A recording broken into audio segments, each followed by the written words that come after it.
Now, last week it is, the Ministry of Energy came out with a campaign to conserve energy, and I have two fine gentlemen with me in the studio this morning. They are going to tell us all about that initiative, and they are in the presence of Mr. Victor Owusu. He's the PRO of the Energy Commission, and also Benjamin Boache. He's from the African Center for Energy Policy. They joined me this morning for this discussion. Good morning, gentlemen.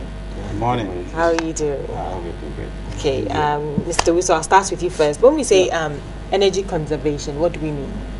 Yeah, thanks, Sandra. But first, a point of correction. That program was launched by the Energy Commission. Oh, not the ministry. Not the ministry. Okay, my mistake. Yes, that it was the Deputy Minister who did the launch. I see. So the Energy Commission. The Energy Commission that came out with that program. Anyway, when you talk about energy conservation, we are talking about the usage of energy in a manner, in a sustainable manner.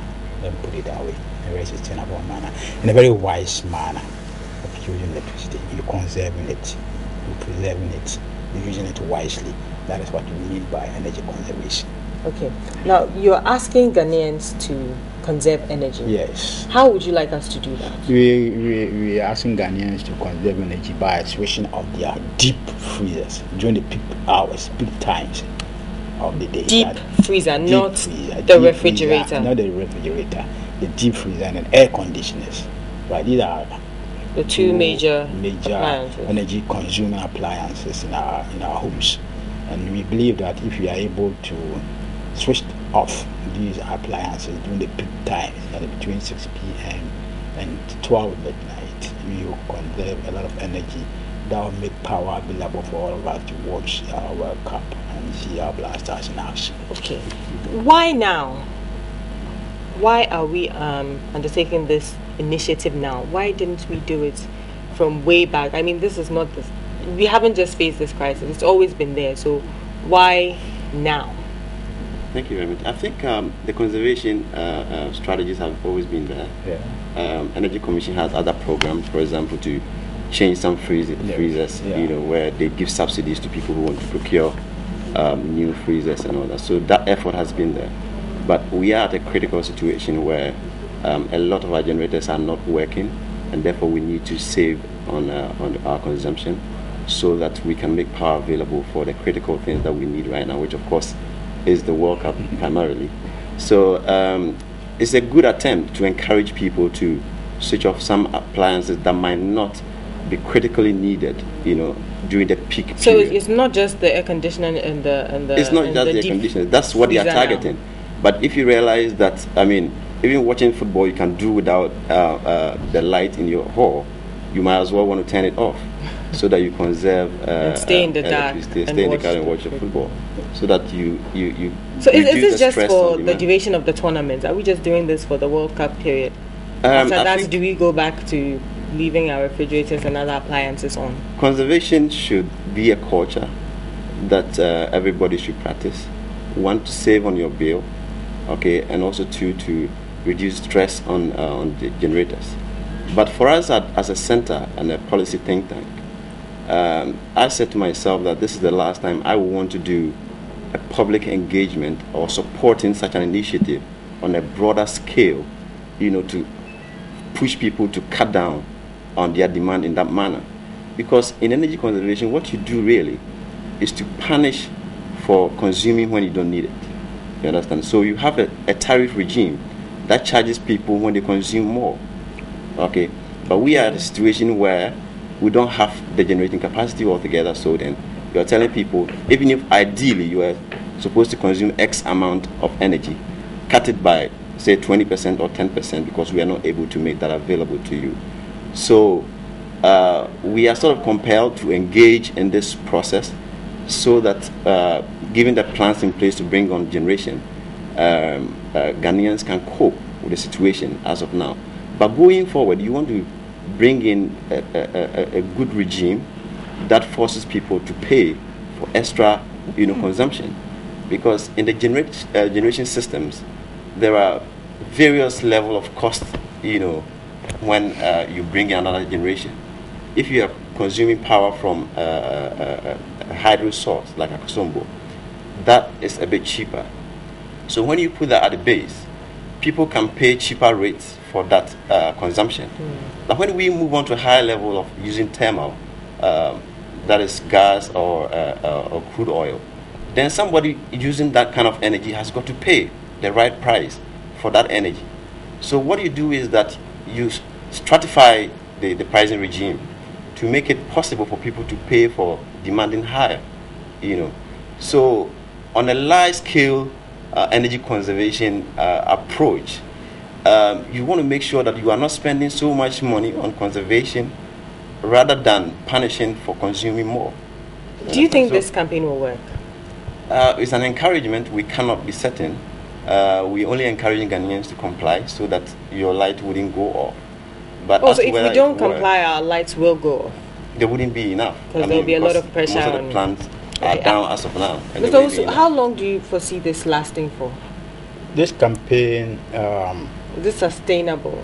What we are doing at the commission is that this is the initial kind of program that we put out there, but then also come back to the point that energy conservation as a way of life or as a program is not something new that you have introduced with this switch off your freezer program. We've been engaging in it since 2005, when every year we set aside a month to talk about energy conservation. I've been in your studio here on about 2 occasions during September, where you have this energy conservation and talking about energy conservation. We have come this far to talk about this switch of freezer off because of the peculiar situation that we find ourselves in at the moment, the challenges with electricity supply, and that we think that a way out of this problem is to conserve energy, to appeal to Ghanaians to switch off their high consuming electrical appliances during the peak times. So after the World Cup, it will still continue. And what we are doing at the commission is that come next week, we are also launching another program. We call it Save a Watt campaign. Save a Watt campaign, in which again also we are appealing to the general public to make sure that at least everybody will be in a position to save a watt. If about 26 million people, everybody is saving a watt, you can imagine the amount of energy that you make available. Coming to what Ben said about this kind of punishment for using a lot of electricity, we haven't gotten that to that stage yet. This I know it happens in other jurisdictions, where there's a stratification. It's a stratification of the pricing, right? If you are generating from, say, thermal, light crude oil, obviously using light crude oil to generate is expensive, more than using natural gas or using hydro. So depending on which kind of generation fuel you are using, then you pay as it pertains in those jurisdictions. What we are doing at the moment in the commission is that we are trying to work out a situation where we call it the electricity wholesale market, where you bring all these generation fuels that go into generation into one basket, and then you put an optimum price on it. In that particular instance, you realize that there might be a windfall. So if you are using hydro to generate, obviously it's at a cheaper price. If you are using light crude oil to generate, it's at a higher price. You put those together and then you set a price. And then what comes out of the windfall, that is from the hydro generation, you set aside for a fund that will be used to help in other areas of electricity generation. You haven't reached there yet, but sooner than later, you will realize that that is what is going to happen. Okay, Mr. Usu, what is the current status of our energy crisis? It's a big challenge because as at 350 kilowatt hour per capita as a country, and against the likes of the US in the region of 12,000 kilowatt hour per capita. I mean, that is quite negligible. So you wouldn't want to push people so hard to conservation when you need to bring on more generation. Fortunately for us, we have passed a renewable energy law, which is supposed to encourage people to come up with their own upgrade systems. For example, you have a house, you can put on your roof solar panels and generate electricity. And the one advantage even with it is that if you generate excess, you can still sell to the grid, and you make some money out of it. Who is promoting that? That should be a primary responsibility of Energy Commission and the system. And okay, so from the centre's point of view, the Centre for Energy Policy's point of view, is this a good call? Is this feasible? From the center's perspective. We can continue to appeal to people to cut down on their demand. That's another thing. I know you just launched last week. It is feasible we comply. What is the feedback? Do you have you noticed that Ghanaians are jumping on board? I think the message is gradually seeping down. People are now beginning to appreciate what we are telling them, that they need to conserve energy for the moment now and even there. Have you seen a change since the 1 week that you have launched? I will not be in a position to say yes, I have seen a change, but I hope, but I hope that there will be a change. There will be a change. It will get down well with people.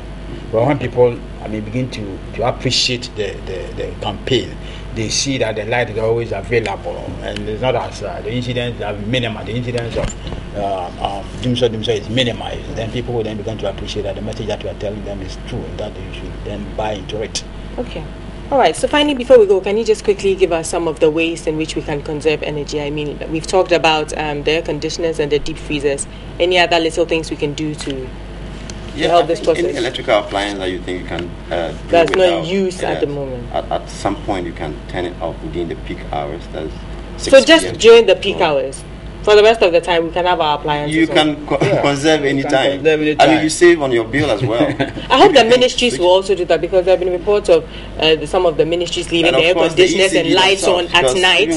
So I hope this goes for all Ghanaians. The ministries, now a lot of them are on the prepaid, so they do so at their own peril. If you leave your lights on and from the superintendent over there, and the bill is going high. Yes, and some street lights are still on. Yeah, so the street lights and then street lights, very good one. The moment you see hitherto the management of the street lights. Now we've come out with a policy where the management of the street lights is going to lie in the bosom of the municipalities.